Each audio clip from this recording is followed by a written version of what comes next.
sometimes there's just so much energy, so much stuff that it takes a certain being to pick like an antenna. And we've all heard that, but I just happen to be one of those antennas that, like a sponge, just kind of all this crap happened to growing up. So with multiple witnesses and family members, all this stuff was happening while I was growing up. So I'll be willing to answer any questions you have. I'm still trying to get over it or get past what that was. I'm trying to learn how to conquer that because I have a lot of nightmares still, which came out on Paranormal State. To Ryan Buell, like, I have a lot of nightmares. I still do. I have night terrors. My husband will be the first to attest that, and the only to attest that. I have awful night terrors, and I still have nightmares of this being, and I'm still trying to get over it, and I've gone through all lengths to get over it. It's not something that you ever get over or forget.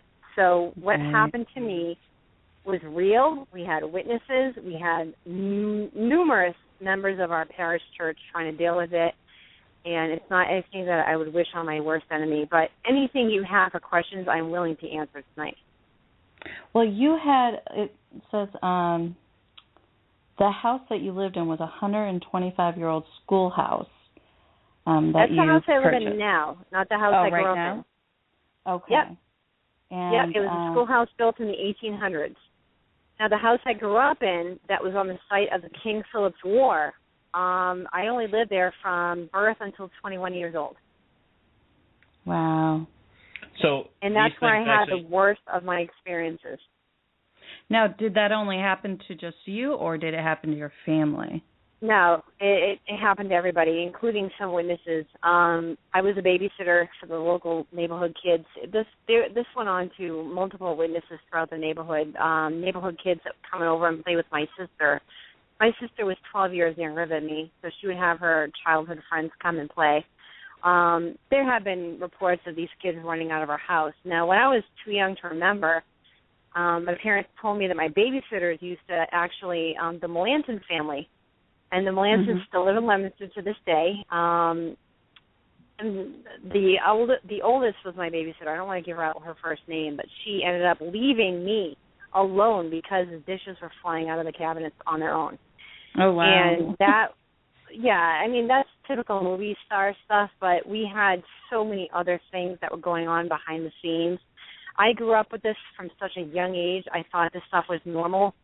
So when I heard about this later on in life, about a lot of the stuff that happened before I could remember it, it didn't surprise me because my mother, who works with me to this day at my bakery and still lives down the street from me, still live here in town, there were so many horrific things that went on.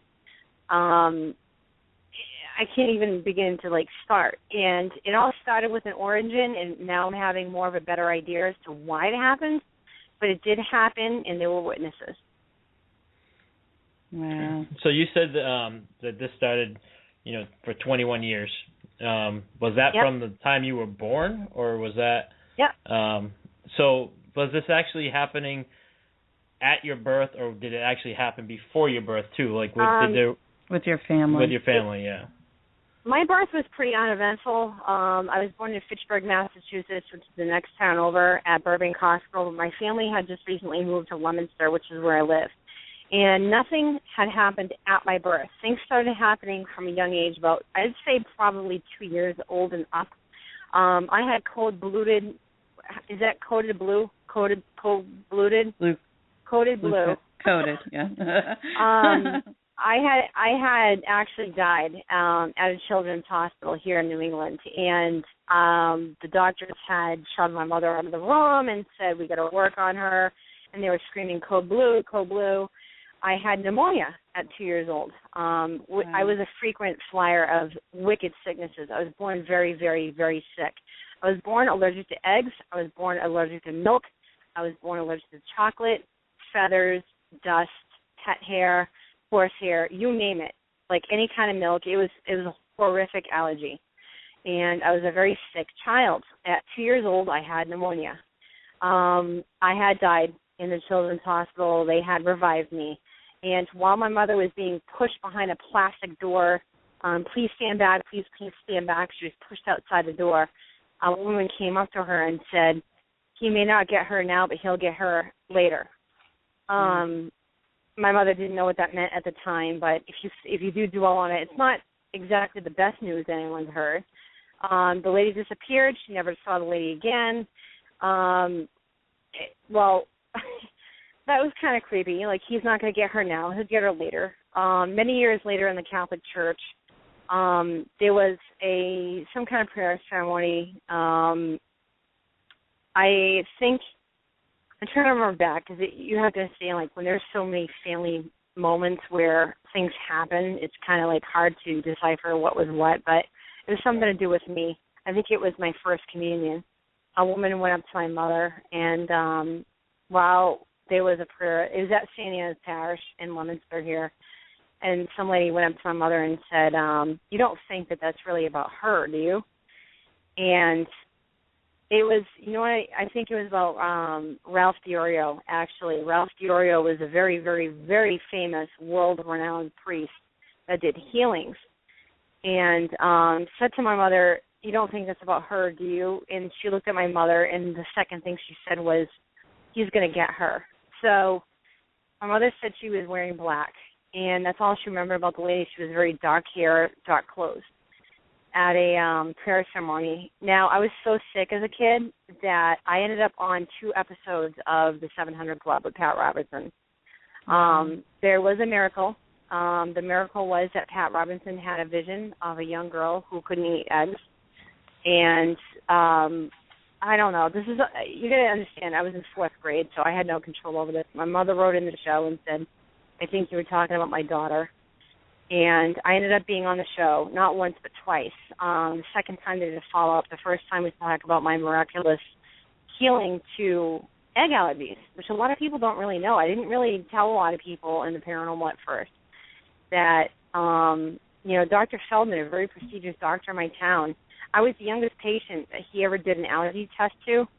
And at 1 year old, he knew that I was allergic to eggs. He retested me after the show aired, before the show aired, when Pat Robbins said there's a little girl out there that's allergic to eggs. She's being healed from God right now. And my doctor tested me again for eggs, and in the letter that they aired on international television, the letter from Dr. Feldman aired saying that this is nothing short of a miracle, that I could eat eggs. So there's been a lot of really weird-ass stuff going on in my life. Between weird people going up to my mom, like telling her that he's not hers, but he'll get her later on, and do you really think this is about her, and he'll get her another time, and then the whole plethora of stuff that happened in our house growing up that was just horrifying. I can't even begin to explain how weird it was growing up to be me. Yeah, wow. I had goosebumps when you first started that whole thing.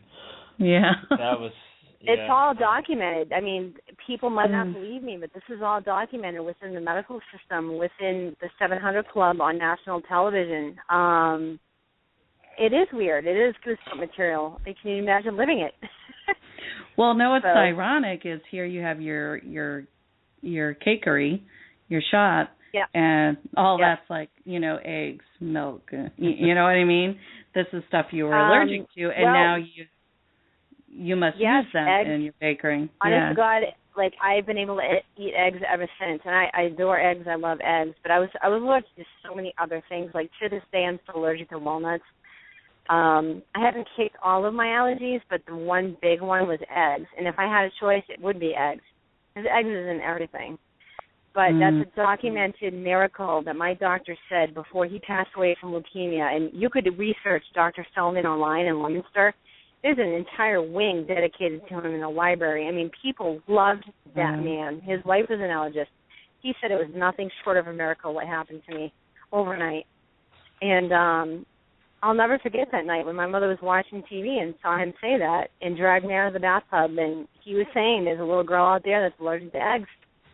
And I'm sitting there going, me, a skeptic, oh, come on, Mom. Like, there's 1,000 girls out there. Really? Like, really, Mom? And she's like, ah! So we ended up going out to Virginia Beach and meeting him, and my mother told them about the story, and they wanted to do an episode about it.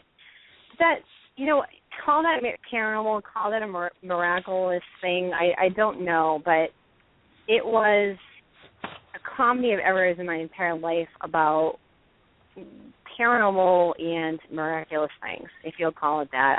I don't know how to explain it, but I've been fortunate and misfortunate at the same time.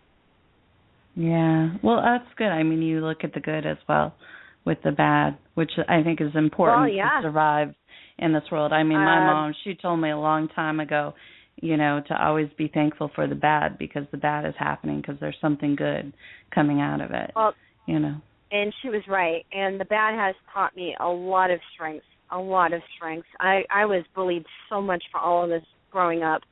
Back in the 70s and 80s, this was not accepted, not until Ghost Hunters came out on TV. This was not accepted until, in the past 5-6 years, 7 years at the most. I mean, can you imagine an elementary school girl? I was tortured in Catholic school when I said I had to take a day off for filming. Tortured.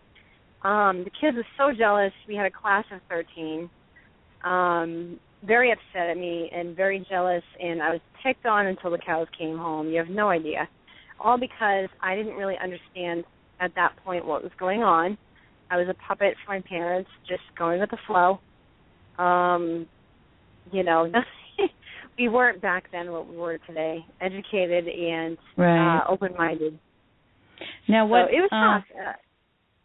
What made your family come out to other sources to help you and help your family? I mean, what was the drawing point where it's like, okay, we need to get help from other people and take that chance in involving other people? My parents went to St. Anne's Church, St. Anne's Parish, and we had Father Bianco, Father Ralph Diorio, we had Father Jack, maybe Father Perello, actually. Father Perello, boy, if you research him, all these priests came out to our house night and day. I used to joke around that the pool that we had in our backyard was holy water, because these priests would come out and bless the house, bless the property, bless everything about us, bless our foreheads, trying to get rid of the ghosts that we had. And everything was about throwing the holy water and blessing people, and nothing worked. So my family was reaching out for as long as I can remember. I remember people singing prayers in my kitchen and lighting candles, and I was probably 2 or 3, maybe 4. This has been a lifestyle for me, which it's just been a lifestyle for me that not a lot of people can attest to. But my whole life was growing up with people in my house trying to get rid of what was happening. Wow.